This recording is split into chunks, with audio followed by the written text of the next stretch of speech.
Oi friends, Rin here. So today we do have the Prospector guide. Now this is from popular demand and requests from many of you guys. Like, I'm looking through the comments and you guys are roasting me and wanting a Prospector guide. And it took so long is because I made 2 Prospector guide and I never came to post them because, I didn't think they were quality content for you guys. I want you guys to get the best content possible, the finest ingredients. And I'm not lazy. Cough, cough. Just, yeah. Anyways, I hope you guys do enjoy the guide. Now, also, you guys don't have Prospector and you guys are watching this, I want you guys to pause me really quick. Get up, yes, get up, grab your wallet, throw it at your phone screen, and get Prospector. Anyways, hope you guys do enjoy the guide. Okay, so just like any other guide that I have made, we always talk about basics because basics are very important to understand a character. Now, some of you guys will say, okay, Rin, I get it. I read his basic. Can we just move on? Ow. Okay, no, we cannot move on because just because you know his basic does not mean that everyone else understand his basic. So it's important that we always talk about his basics. Anyways, Prospector has an increased healing speed of 20%. And he has something called a Mattock body, okay? When he is near a cipher, he has a movement speed increase of 50% for 2 seconds, okay? But there is a cooldown of 80 seconds, and it always activates. So whether you are kiting or ciphering, once the 80 seconds cooldown is done, it will reactivate by itself. So you cannot choose when it gets activated. And the last thing is his calibration bar. Oh my god. His calibration is so small. If you miss that calibration bar, rip your career, okay? So when the hunter is near you, it will go from this big to this big. Wait. Okay, it's like... Anyways, it's just very small. You need a microscope to see that. Yes. Yeah. That's his basics. When I first played Prospector, I was a very bad Prospector, okay? Like, I threw my Mattock at the hunter, then I just ran away from the hunter. Like, it didn't make any sense, to be honest. So I'm going to teach you guys how to use your Mattock. Now, if you guys know how Mattock work in real life, it's the same concept as in the game. Now, for those who do not know, though, I got you guys, okay? So this is our red Mattock, and this is our blue Mattock. Now, please, guys, do not comment that, Rin, this is not even a blue sticky note. I know, guys. I know that this is not a blue sticky note. Like, come on. I know my colors, guys. Well, at least I think I do. Anyways, so when you are in a match, you're either glowing red or blue. This is considered your base, okay? For example, if I'm glowing red, right, I throw a Mattock at the hunter. Whatever Mattock that you throw at the hunter is the same as your base. So it would be another red Mattock. Now, when I'm close to the hunter, we will be pushed apart. This is known as repulsion. 2 same color Mattocks push each other away. Now, let's say I throw a Mattock at the hunter, right? And then I switch my base to blue. Now, when we are close by and we are touching each other... Wait, that sounds wrong. Okay, when we are just touching each other, we are attracted... Wait, what? When we are close by, we are attracted to each other. This is known as attraction. 2 different color Mattock attract each other, and this is how Mattock works. Let's quickly talk about the basics of these Mattocks. So the first thing about these Mattock is that you can recharge as many times as you want, and you get a new Mattock every minute. Now the thing is that you only can carry up to 3 Mattocks at a time. The next thing I want to make very clear, so as long as you're interacting with anything whatsoever, so you can be ciphering, healing another teammate, or vaulting a pallet or window, it does not matter. Your Mattock cannot go off or be activated at any given moment of those times. So the most common occurrence for Prospector is when they are vaulting a pallet or window, okay? The hunter's right behind them and they have his Mattock, okay? And you vault that window or pallet. Nothing will happen, okay? You just normally vault that pallet or window and there's like no stun or push or pull or anything. Okay, so when you're trying to stun a hunter or a survivor, well, you should only be stunning a hunter, okay? When you're only stunning a hunter, you gotta make sure of 2 different things, okay? 1, you're either pushing them or pulling them into a solid material. It does not matter what it is. It can be a wall or a chair or even a pumpkin. It does not matter as long as it's a solid. Now 2, you gotta make sure you don't stun yourself. So when you're using attraction, you better hug that solid material. It can be a wall, right? Hug that wall. When you're using repulsion, make sure you don't blast yourself into an object and you're stunned also. So make sure of those 2 different things. Okay, so let's talk about kiting as a Prospector. This is very important because that is probably why you guys are actually here. Now, as a prospector, I'm going to tell you guys now, do not do this because, well, I actually do it a lot. So you guys should be better than me, okay? Anyways, what I'm talking about is when you spawn into the match and the hunter finds you first, do not panic and throw your Mattock right away because it will get you killed and cause a lot of problems. So the most common occurrence I actually see is that prospectors throw a Mattock at the hunter and the hunter stabs them and the Mattock goes off and the hunter get the instant recovery from the Mattock and stab prospector again. And now you're down in 5 seconds. Not only did you screw yourself over, your team will start spamming thank you because of you. You know, that's really funny and pretty toxic. Anyways, let's say this does not happen, okay? But now you don't have a single Mattock to defend yourself with, and it takes a whole entire minute to recharge a Mattock. Now, a whole entire minute of kiting is a very long time. Now, as the more time you play Prospector, you will realize and think to yourself, if only I had a Mattock there, I could have saved myself. That is what exactly I'm talking about. You should conserve your Mattock for emergency cases. Now you can avoid all these problems by doing one simple thing, okay? Spawn into the match, start ciphering, and rotate your camera. Look around you, okay? Think to yourself, if the hunter goes for me, which kiting route should I start taking, okay? Look for the best kiting route possible. Now, you should do this not only as a prospector, this is important as a player in general. You should do this for every single survivor because it will help you kite longer and better. Now, if you don't do this, you're most likely gonna panic, corner yourself, and get yourself killed. Trust me on this. Now, I know the rework of Prospector is coming, okay? He will get 2 Mattocks, the radius will shrink for some reason, it does not really matter on that. But the 2 Mattocks will make him a better prospector. Now the thing I'm not trying to emphasize is that you only start off with 1 Mattock. I'm trying to emphasize that you should only be using your Mattock for emergency cases, because try it out for yourself, guys. Start spamming your Mattock, it will not save you. Trust me, spamming your Mattock will not save you. The more time you play Prospector, you will realize this, so keep that in mind. You should always be strategizing against the hunter. Now when you throw your Mattock, you gotta think of one simple thing. Will this Mattock benefit me in any way, shape, or form? Now for a good example, let's say, okay, a good one, guys. So when the hunter is right behind you and you need to vault that window, but you realize, oh no, I'm not gonna make it, the hunter is gonna rip my back and terror shock me. Now you want to use your Mattock, use repulsion, push the hunter back, and push yourself towards the window, so now you can vault in time and stall more amount of time.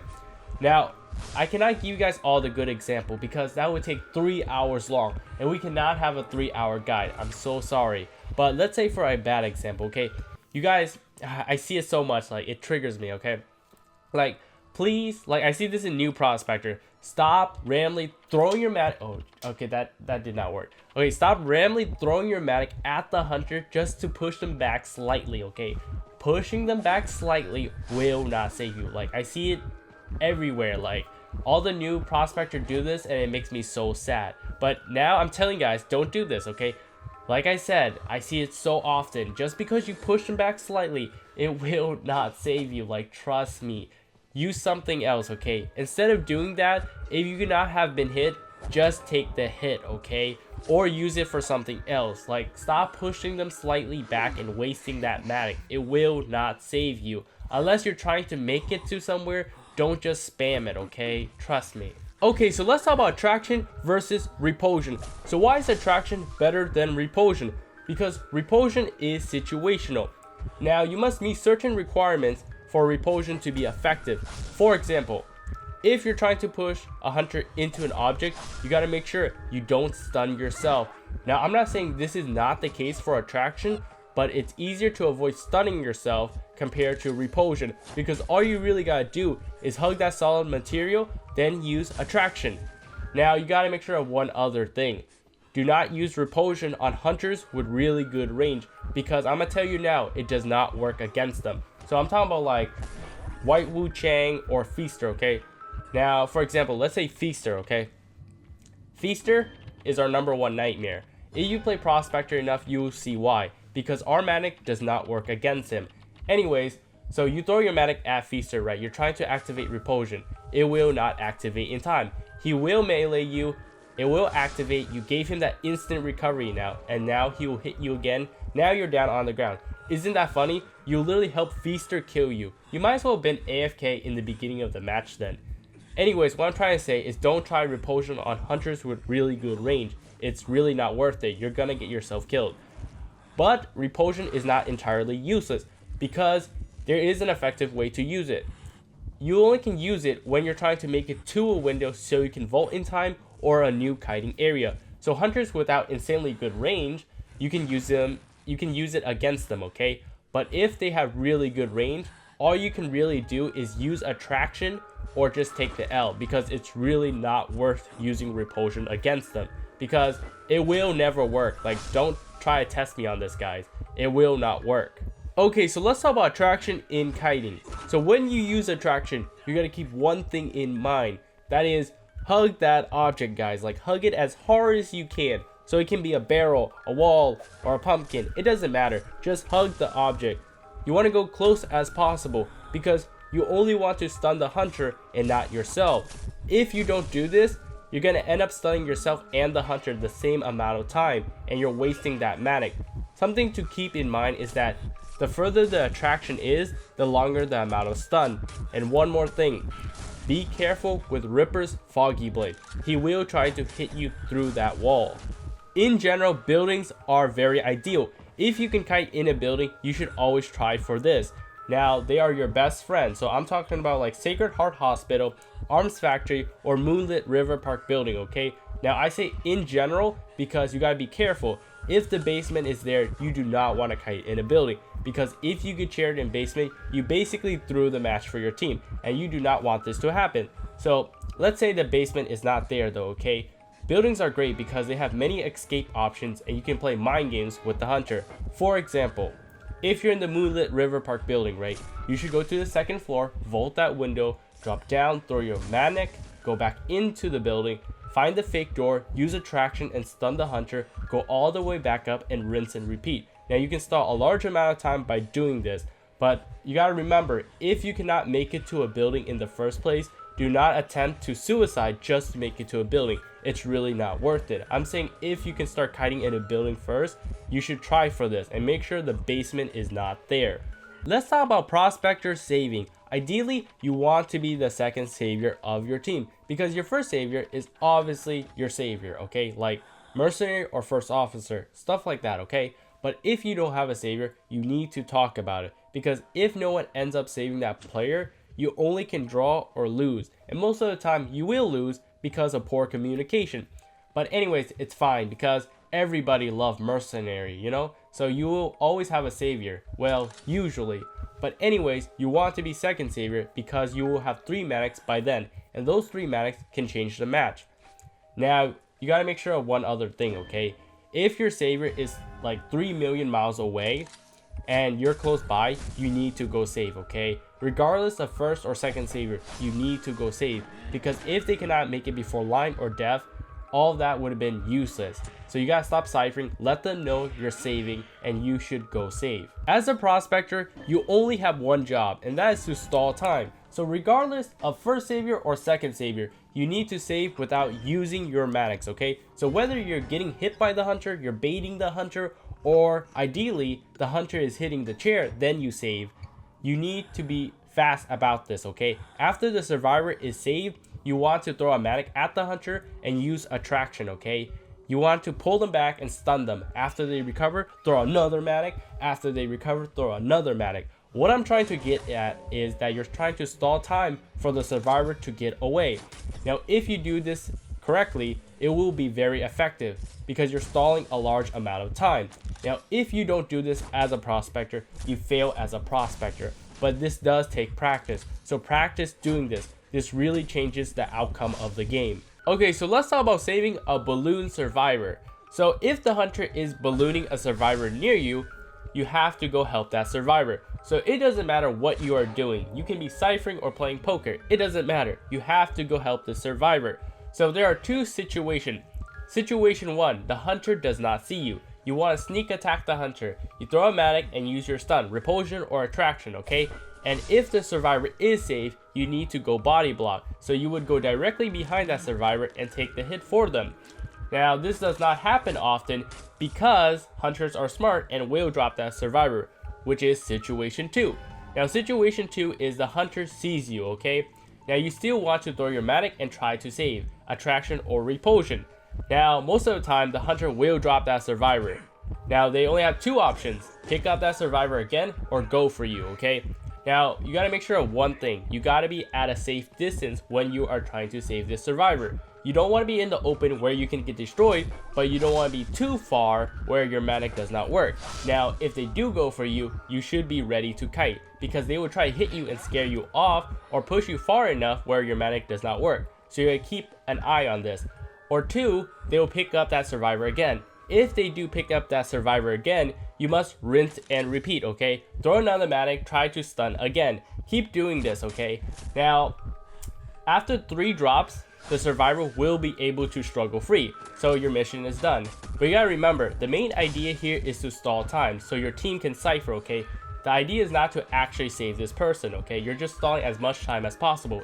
Even if you only have 1 Mattock, you should attempt to save them, because maybe you will get lucky and you're still stalling time for your team. This is an optional way of playing Prospector. So you know how your team is doing the last cipher, right? And they need a few seconds more to finish it, but your kiter does not last long enough. So now you're crying to yourself.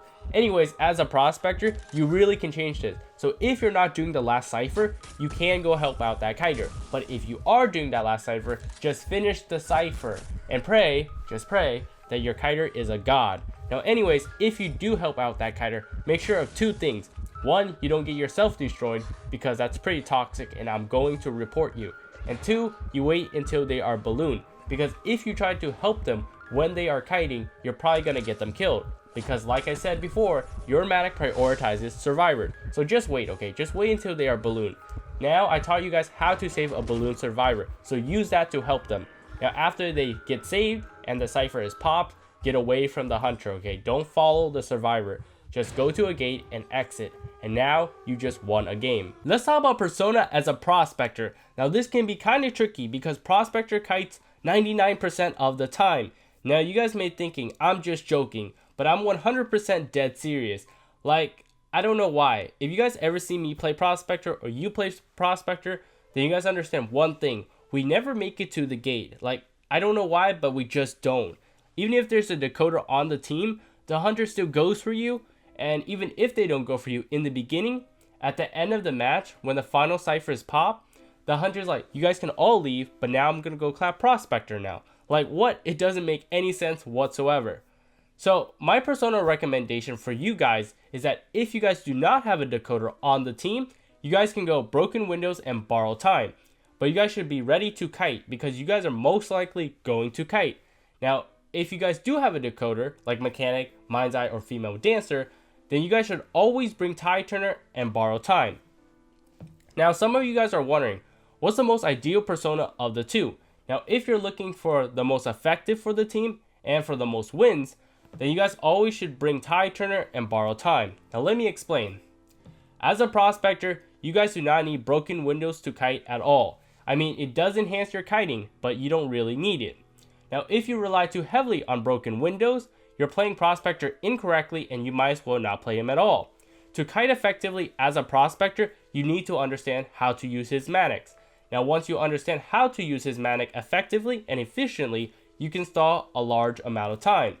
Now, the thing about Tide Turner and broken windows is that Tide Turner is for the team, and broken windows is only for the player. Broken windows will help you out, but not your team. And you have 1 in 4 chances of kiting, excluding the savior, so 1 in 3. Now, if you do not kite, you wasted that persona line.